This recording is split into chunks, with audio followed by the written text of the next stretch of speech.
بسم اللہ الرحمن الرحیم۔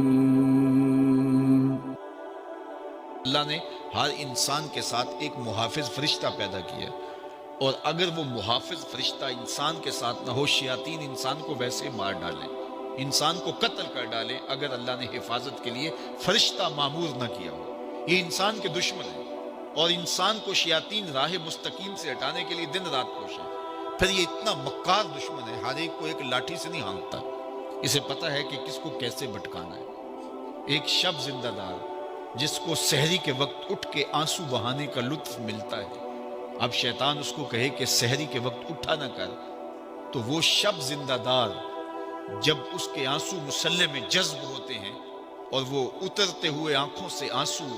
اتنی لذت اسے دیتے ہیں کہ دنیا ما فیہا کی لذتیں ایک طرف اور یاد خدا میں رونا ایک طرف۔ اب شیطان کسی کو کہے کہ سحری کے وقت اٹھا نہ کر، تو کوئی شیطان کی یہ بات تھوڑی مانے گا،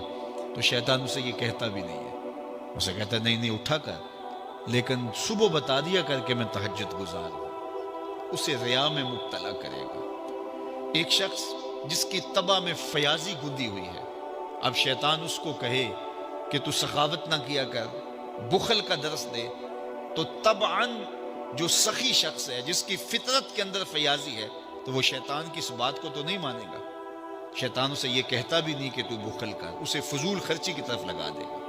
اسے ان کاموں میں خرچ کرنے کی ترغیب دے گا جس کا اس کو اور معاشرے کو کوئی فائدہ نہیں ہوگا۔ اس لیے شیطان رخ بدلتا ہے۔ ایک شاعر جس کی طبع کے اندر لطافت ہے، نرمی ہے، محبت ہے، اب شیطان اس کو کہے کہ فلاں کو قتل کر دے، تو شاعر تو شاخ سے پھول بھی نہیں توڑ سکتا، تو پھر وہ کسی کا سر کاٹ دے، یہ کیسے ممکن ہو سکتا ہے؟ شیطان ایک شاعر کو یہ کہتا بھی نہیں، اسے وہ شراب اور شباب کے پیچھے لگا دیتا ہے۔ اب اتنا سخت دشمن، اتنا مکار دشمن، حضرت سیدنا غوث اعظم رضی اللہ تعالیٰ عنہ فرماتے ہیں میرے اوپر صحاب نور چھا گیا اور آواز آئی عبد القادر، تو نے اللہ کی اتنی عبادت کی ہے، اتنی ریاضت کی ہے کہ شریعت کا ہم تمہیں اب مکلف نہیں رہنے دیتے،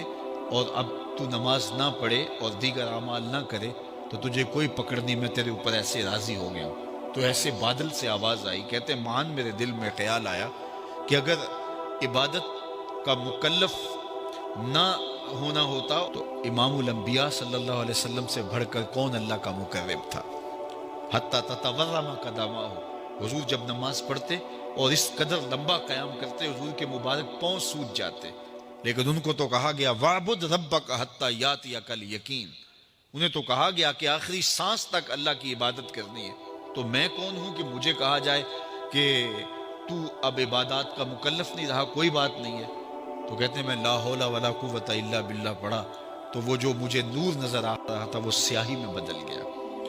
تو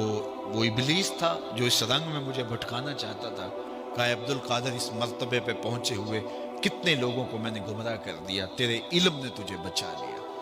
تو میں نے کہا ظالم، میرے علم نے مجھے نہیں بچایا، میرے اللہ کے فضل نے بچایا۔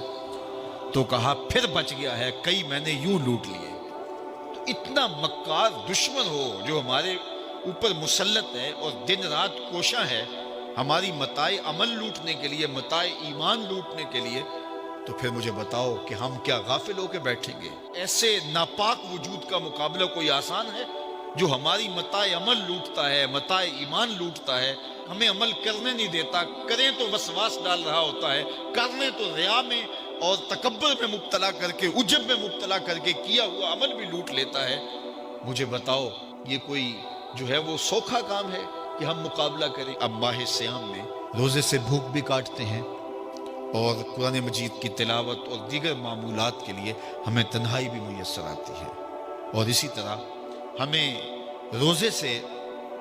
جو ہے وہ اپنی زبان کو کنٹرول کرنے کا درس بھی ملتا ہے۔ تو روزہ تمہاری زبان کا محافظ بن جاتا ہے، پھر روزہ تمہاری شہوات کے کنٹرول کا ذریعہ بن جاتا ہے، اور روزہ تنہائی کی وجہ سے اختلاط سے جو خرابیاں پیدا ہوتی ہیں ان سے تمہیں بچا لیتا ہے۔ تو گویا ماہ سیام اللہ تعالیٰ کی رحمتوں کا ایک روپ ہے، اور یہ ایک مہینے کا تربیتی کورس ہے جس کے ذریعے سے ہم اپنے باطن کی صفائی کر سکتے ہیں اور اندر کی غلاستیں، اندر کے میل کو چیل مٹا سکتے ہیں۔